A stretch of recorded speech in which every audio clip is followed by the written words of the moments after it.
Benden evvel de ifade edildi, Diyarbakır kültür kentidir. Diyarbakır evliyaların kentidir. Diyarbakır sahabinin kentidir. Diyarbakır büyük Kürt medeniyetinin yeşerdiği, geliştiği, büyüdüğü bir kenttir. Diyarbakır aynı zamanda İslam medeniyetinin de önemli merkezlerinden, fikir merkezlerinden birisidir. Bugün itibariyle de Doğu ile Batı arasındaki sentezi, Mezopotamya ile Anadolu kıtası arasındaki sentezi en iyi şekilde gerçekleştirmiş olan nadide şehirlerimizden birisidir. Diyarbakır'da olmak, bu anlamda hem tarihi daha iyi anlamaya çalışmak, hem yarını daha iyi anlatmaya gayret etmek için de bir fırsattır.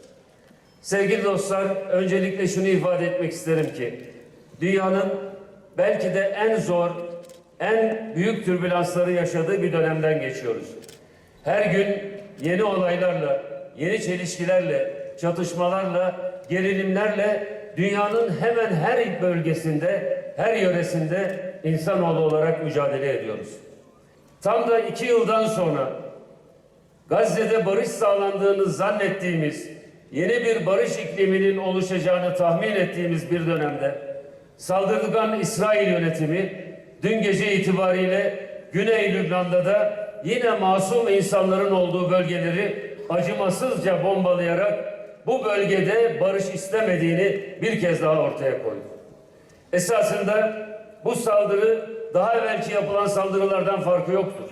Lübnan'a defalarca saldırılmış, Suriye'ye saldırılmış, İran'a saldırılmış, Tunus'a saldırılmış, hatta Katar'a bile saldırmış olan bir Siyonist rejimin artık durdurak bilmeyecek bir noktaya geldiği, aldığı desteklerden şımararak Orta Doğu'yu daha da büyük bir kan gölüne çevirmek istediği aşikardır. Buradan açıkça bütün milletimiz adına ifade etmek istiyorum. İsrail'in bu saldırganlığı, özellikle dün akşamki saldırganlığı asla kabul edilemez, asla tasvip edilemez, asla hiçbir kimse tarafından onaylanamaz. Lübnan halkının yanında olduğumuzu bir kere daha ifade etmek istiyorum. İsrail'i bir kere daha en şiddetli şekilde kınadığımızı ve artık İsrail'in bu saldırgan yönetiminin Orta Doğu halkları için bir sorun haline geldiğinin de görülmesi gerektiğini ifade etmek istiyorum. Ümit ederim ki bütün bölge halkları olarak uyanır ve ortak kimliğimize, ortak geleceğimize sahip çıkabiliriz. Değerli kardeşlerim, bu coğrafyada bir taraftan dünya genelinde devam eden gelişmelerle, ticaret savaşlarından uzay savaşlarına kadar süren büyük gerilimlerle yaşadığımız bir dönemde bu coğrafyanın hiç şüphesiz tarihte olduğu gibi şimdi de sıkıntısız olması düşünülemez. Onun için biz Türkiye'yi önümüzdeki dönemi Türkiye'nin yüzyılı haline getirmek, sözü güçlü, gücü tesirli bir Türkiye haline getirmek mecburiyetindeyiz. Esasında 86 milyon olarak hepimizin üzerine düşen görev, Türkiye'yi yönetenler olarak Türkiye'deki bütün siyasi gruplara düşen görev, Türkiye'yi 2 alanda daha ileriye taşımaktır. Bunlardan birisi kendi içimizde tam manasıyla adaleti, barışı, birliği, beraberliği, dirliği sağlayarak silahların değil, sözlerin ve gönüllerin konuşulduğu tam manasıyla özgür, adaletli bir Türkiye'yi inşa etmektir. İkinci büyük sorumluluğumuz ise dünyada yeni ve adil bir küresel düzenin inşa edilmesi için öncü olmak, sözcü olmak, tekliflerimizi hazırlamaktır. Bu çerçevede dün olduğundan daha fazla üzerimizde büyük sorumluluklar olduğunun altını çizmek isterim. Türkiye hem artık terörü geride bırakacak inisiyatifleri kullanarak adaleti, demokrasiyi ve kardeşliği güçlendirerek yoluna devam edecek. Böylece iç cephesini tahkim eden bir anlayışla dosta düşmana karşı samimi bir birlik ve beraberliği ortaya koyacak ve bölgesinin istikrar üreten bir ülkesi olmaya devam edecektir. Aynı şekilde biz sadece kendimizden sorumlu değiliz. Başta kendi coğrafyamız olmak üzere yeryüzündeki bütün mazlum milletlerden ve dünyanın her köşesindeki biçare insanlardan da sorumlu olduğumuzu unutmamamız gerekir. Bunun için de son 2 yıldır Gazze'de yaşadıklarımızda bize bir kere daha öğretmiştir ki şu günlerde artarak beklenti haline getirilen barış çabalarına rağmen 3 yıldır Ukrayna-Rusya arasında devam eden çatışma göstermiştir ki artık dünyada barışı sağlayabilen küresel bir sistem mevcut değildir. Artık dünyada herhangi bir şekilde insanlığın hayrına çalışan bir sistem mevcut değildir. Sadece güçlünün gücünün hakim olduğu, güçsüz olanın ise ezildiği bir dünya sisteminden bahsediyoruz. Bunu değiştirmek için gayret sarf etmek de bizim Türkiye'nin insanların vazifesidir. Hepimizin temel ödevlerinden birisidir. Üniversitemizin sorumluluğu budur. Siyasetin sorumluluğu budur. Sivil toplumun sorumluluklarından birisi budur. Hep beraber hem içeride kendi birliğimizi, dirliğimizi tahkim edecek ve böylece küresel ölçekte de adil bir küresel sistemin kurulması için mücadele edeceğiz.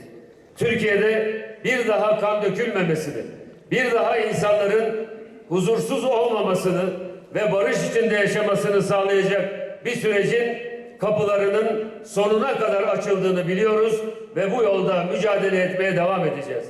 En başından en sona söyleyeceğimi söyleyeyim.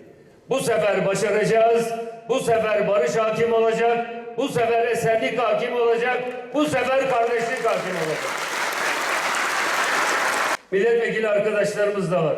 Türkiye esenlik, barış ve kardeşlik istediğini aşağı yukarı 5 Ağustos'tan bu yana Türkiye Büyük Millet Meclisi bünyesinde kurulan Milli Dayanışma, Kardeşlik ve Demokrasi Komisyonu'nda ortaya koymuştur. Aranızda Diyarbakırlı dostlarımızın da olduğu yaklaşık 130 küsür sivil toplum kuruluşu komisyonda dinlenmiş. Herkes fikirlerini ortaya koymuş. Farklı fikirler, farklı kanaatlere sahip olsalar da hepsi ortak bir cümleyi söylemiştir. Artık biz bu memlekette çocuklarımızı değil, silahları gömmek istiyoruz, silahları ortadan kaldırmak istiyoruz. Fevkalade yüksek bir olgunlukla ortaya konulan bu çalışma yavaş yavaş nihayetine eriyor ve inşallah Türkiye'de sonuç alacağız. Kültürel farklılıklarımızı ayrıştırma aracı olarak değil, birleştirme, bütünleştirme aracı olarak göreceğiz. Örnek olarak söylüyorum. Dil, insanların kendisini en iyi ifade ettiği alanlardan birisidir. Ayrışmanın değil, çok çeşitliliğin ve çok kültürlülüğün büyük gölgesinin yansımasıdır. Ana dili, ana sütü kadar helaldir. Bu ülkede hiçbir kimse dilini istediği gibi kullanmak istediği için bir şekilde sorgulanamaz. Bir şekilde dil üzerinden memlekette ayrıştırma ya da ayrımcılık yapmanın hesapları yapılamaz.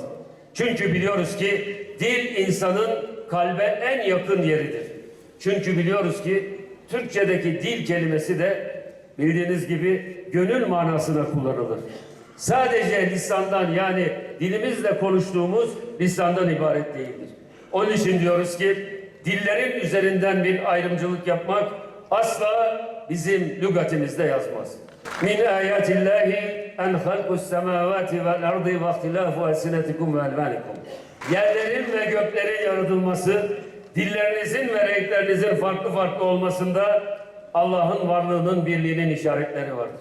Ayrıca Alparslan'ın ve Selahattin'in çocuklarının, torunlarının lügatinde ırkçılık da yoktur, faşizm de yoktur, kendi kavmiyetini övmek, başka bir kavmiyeti yermek de yoktur. O da bize çok açık şekilde bildirilen, çok net bir şekilde bildirilen Hucurat Suresinin 13. ayetinde ifade ediliyor. Ya eyyühennâs, inna halaknâkum min zekerin ve unsa ve cealnâkum şuuben ve kabâile litârifû. Yani ey insanlar, biliniz ki hepiniz bir anadan bir babadan doğdunuz. Sonra bilişip tanışasınız diye kabilelere, kavimlere ayrıldınız. Hiçbirinizin bir diğerine üstünlüğü yoktur. Ancak Allah'a en yakın olanlarınız Allah'ın katında üstündür.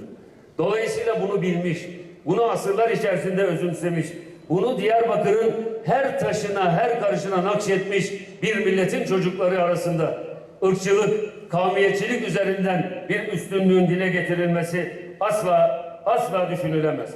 Değerli dostlar, Selahattin Eyyubi'nin mirasını yeniden benimseme zamanıdır. Şunu çok açık şekilde ifade etmek isterim. Türkiye'nin tarihi, Türkiye'deki Türklerin tarihi olduğu kadar Kürtlerin de tarihidir.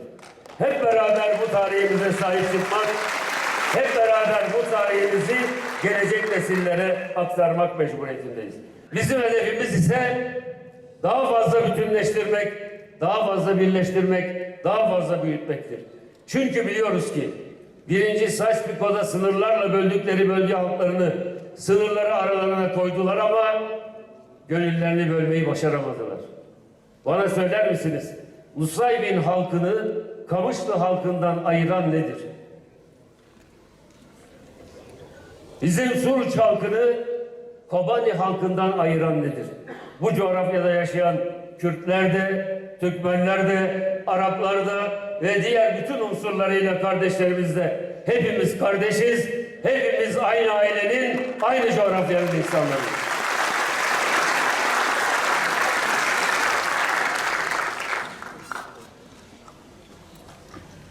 Daha net bir şey söyleyeyim. Demin mutlaka başaracağız dedim. Vakit dolayısıyla ben de söylediklerimi kısaltarak konuşmaya çalışıyorum. Bu sefer mutlaka başaracağız dedim. Şimdi bir adım daha ileriye gidiyorum. Bu sefer ya biz başaracağız ya emperyalistler başaracak. Mutlaka başaracağız. Mutlaka başaracağız. Ve bunun için hiç tereddüt etmeden Türkiye olarak hep beraber birlik içerisinde, beraberlik içerisinde yolumuza devam edeceğiz. Ben bu vesileyle bir kere daha 2025-2026 akademik yıl açılışının hayırlı uğurlu olmasını temenni ediyorum. Sözlerimi şu dizelerle bitiriyorum. Bihe nebibin, dil bi dil, ders bi ders, aşteliğina merhabest. Hepinizi selam ve saygılarımla, en içten duygularımla selamlıyorum.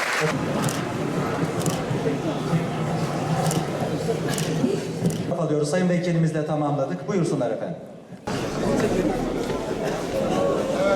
Çek.